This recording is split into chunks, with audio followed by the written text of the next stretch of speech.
Americans and the 4th of July. So the 4th of July, or July 4th, is Independence Day for the United States of America. It's the anniversary of the adoption of the Declaration of Independence, which was primarily authored by Thomas Jefferson, one of our founding fathers and future president, and it laid down the foundation of the democratic principles that ended up forming our Bill of Rights, our Constitution, and our guiding values and principles that we still use in the United States today.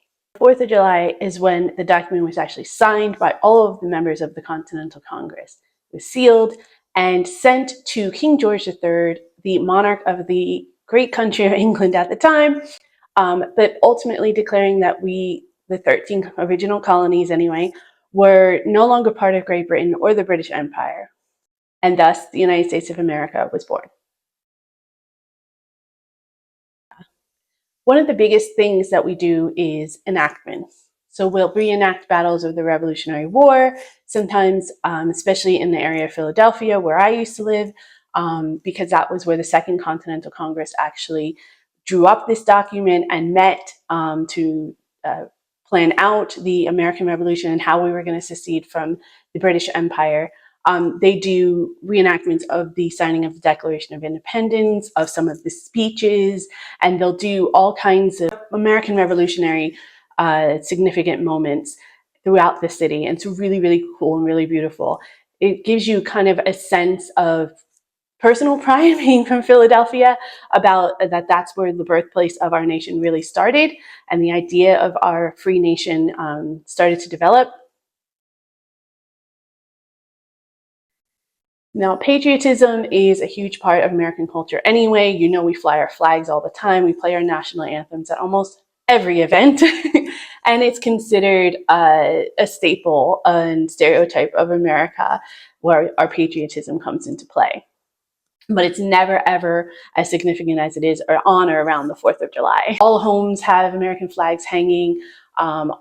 Most of the main streets or the most well-traveled streets in towns and communities will have bunting and balloons, banners, and all kinds of red, white, and blue displays in any public space that there is available. Businesses and stores and commerce will be centered around some kind of celebration or a sale or something like that to celebrate the Independence Day and to be a part of the community. You have patriotic symbols everywhere. People get really, really into it as far as attire. There are stores like Target and Walmart, which are local retail stores, who always have red, white, and blue or 4th of July Independence Day focused attire for sale, whether it's bathing suits, t-shirts, visors, sunglasses. There are red, white, and blue or American flag games available for you to buy, tablecloths, balloons, all kinds of things, just about anything that you could think of that can have a happy 4th of July, an American flag, or a display of fireworks on it. It will be available for you. Red, white, and blue is literally everywhere on the 4th of July. Parades are sort of a staple for American culture too, because we do kind of do them for everything. It's a way for local communities and certain groups of people to get together and celebrate something very specific to their hearts. Parades are a huge staple for the 4th of July celebration. Parades in America often consist of some kind of live music from a local band or local marching bands, which for those of you who don't know might be from a local high school or middle school, their band section. They include floats from local businesses and organizations throughout the community, where the children would decorate bikes and ride their bikes with all the red, white, and blue banners and flags and balloons hanging from them. Adults would have classic cars and get them all washed and pristine to drive them down in the parade. Of course, you always have the local community's fire department, always fire engine sirens going on during a 4th of July parade. It is one of the noisiest parades. Inevitably, there's always someone dressed up as Uncle Sam. And for me, my father was a veteran and always marched in the parades. So for me, it has a very special place in my heart.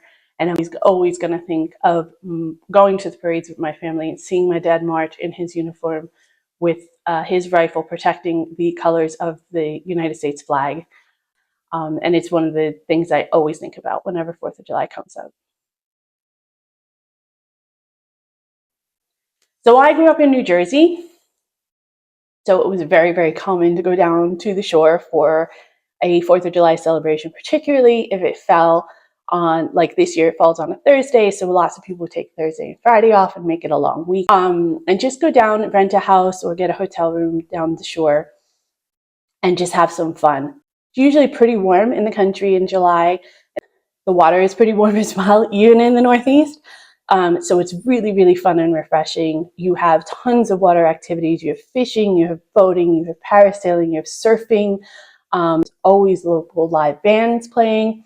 There's piers with rides and games to entertain everybody, and tons and tons and tons of beach and ocean water just to get you relaxed and calm and have some enjoy the warm weather. But if you're not in an area where you're local to the beach, then just, going to a local park. There's always a barbecue or a picnic happening. Most communities will have events in their public squares or something like that, where they'll have, rides, games, food, etc., in order to bring the community together and help celebrate this beautiful day. 4th of July, like any other American celebration, has a ton of food and drink involved in it.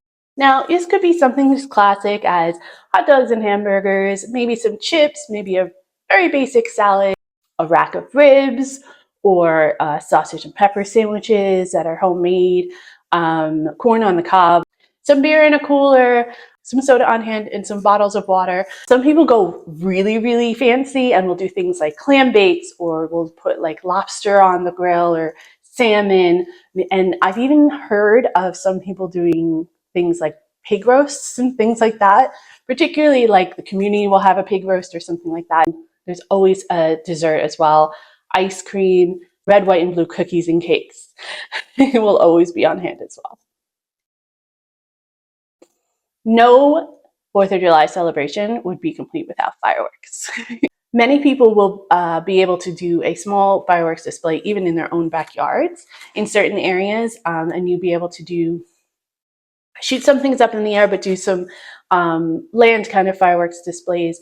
There are places where it's not legal for you to be able to do that, or it's personal in your own space, but you almost always have a community fireworks display set up somewhere, like I said earlier, where you would have the parties in the public square from a professional fireworks business or entity that will put on a big fireworks display at the end of the night as well. So we're coming down from the day of the celebration. The sun has set or is in the process of setting. It's a little bit chillier out.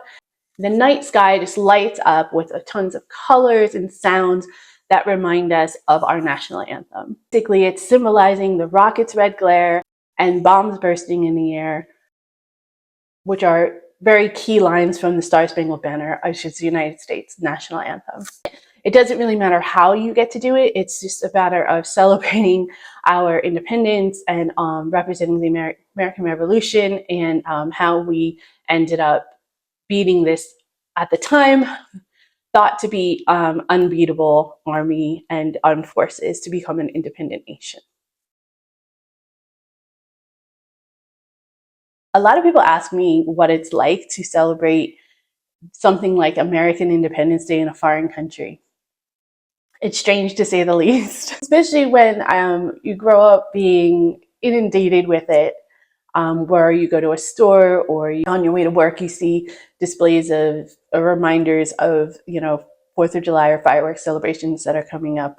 Obviously, that's something that you don't see in a foreign country, especially here in England, because why would they?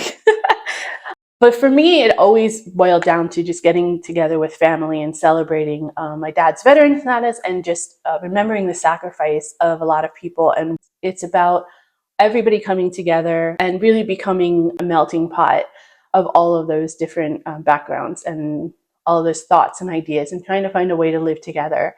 So for me, the spirit isn't any less prevalent being in a different country. I'm ultimately American no matter where I'm going to be, and I love those values, and I'm very proud of them, and I'm very proud to be an American in those aspects.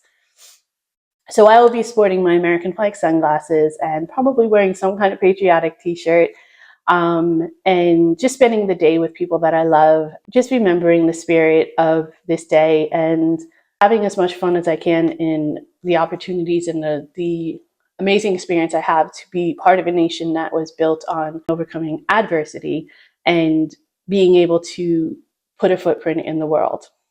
I'm very proud of that part of American history. I'm willing to celebrate that no matter where I am.